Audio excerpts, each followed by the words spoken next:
Good morning. Or for those of you watching in the afternoon, good afternoon. It is Thursday.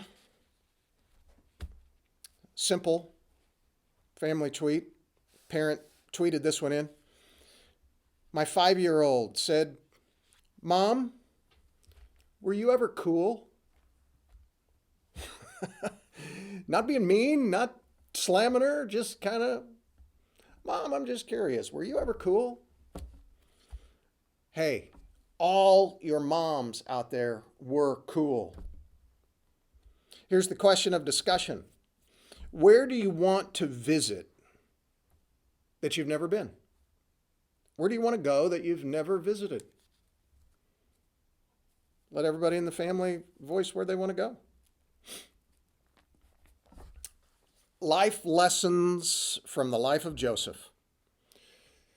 Great day yesterday. Joseph revealed himself to his brothers. Wow, what a bombshell. Can you imagine how shocked they were?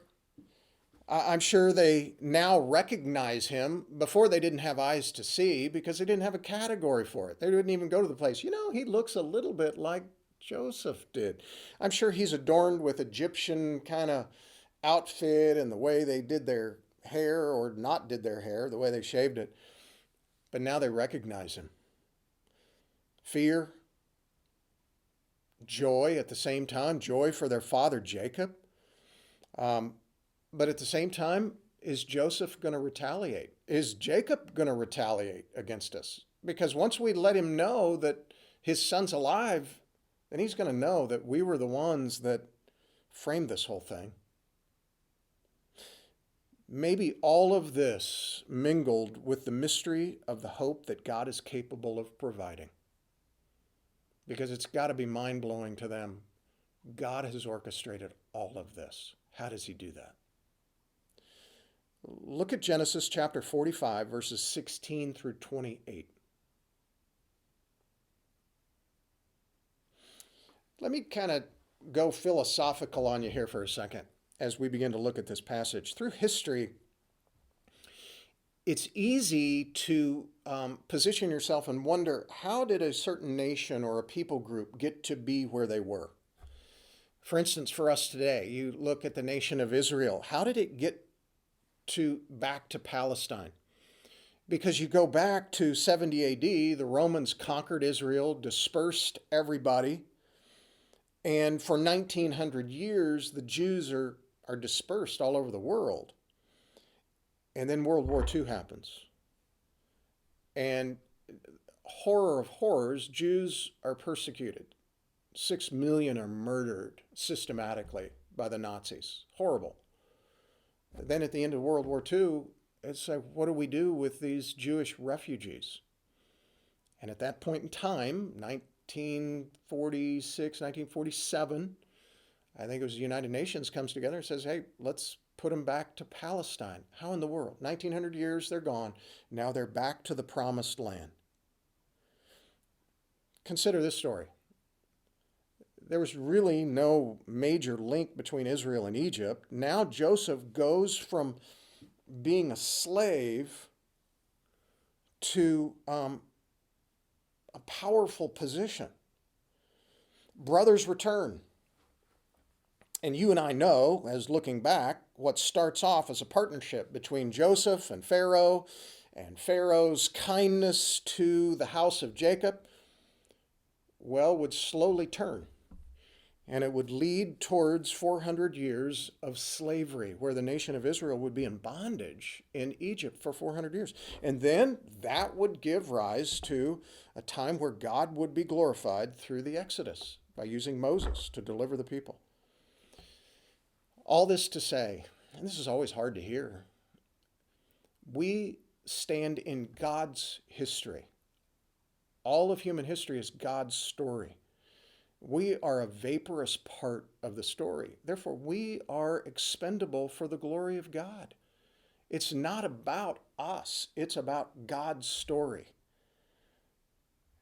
And before long, we will join him in his eternal story, and then it'll kind of make sense to us. But we tend to look at our part of it as the big part. Well, we're a small part of God's history. We're looking at a story that happened thousands of years ago. Go back into our story. Look at Pharaoh's response. Joseph is asked his brothers to return to Israel. Joseph's response, or Pharaoh's response, he has such credibility with Joseph. He says, "Give your brothers the best that Egypt has to offer." It shows the platform of ministry that Joseph had earned under Pharaoh. Pharaoh trusts him wholeheartedly. It's interesting, Joseph's instructions to his brother. I want to read it, verse 24, when they're returning.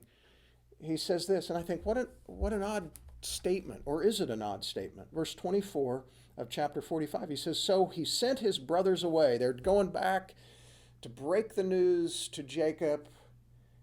And then he tells them this, "Do not quarrel on your journey." What an interesting comment. His last words were not, "Hey, tell Dad I'm looking forward to seeing him." His last words were not, "Hey, be safe." It's, "Hey, don't quarrel." I think they're pretty interesting statement. I think why he would say that? Well, I think he knows human nature. It would have been easy to play the, well, who's to blame game. "Hey, Judah, you were the one who originally did. Reuben, you were the one," or, Simeon, you. But yet, we still, even though forgiven, have this natural urge to blame. They've got a great story to go and deliver to Jacob, and yet their natural human instinct would be to blame one another.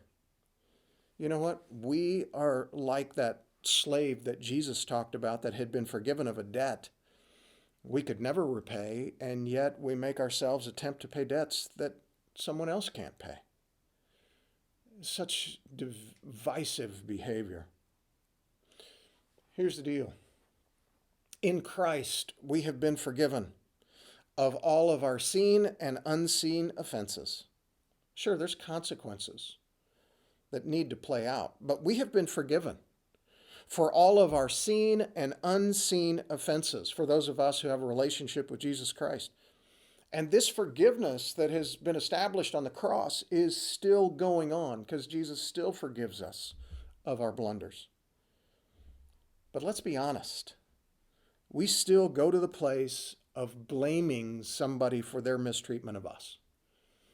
And we want someone to pay the penalty for their whatever they need to be blamed for.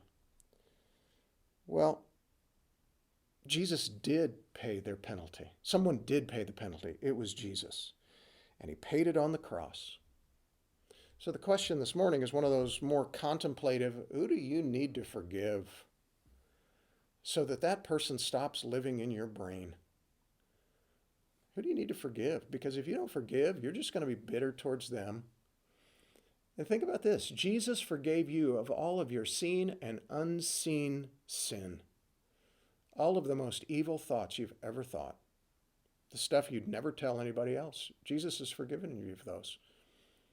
And all the people that you wronged. Somebody could say, well, man, he needs to pay for that.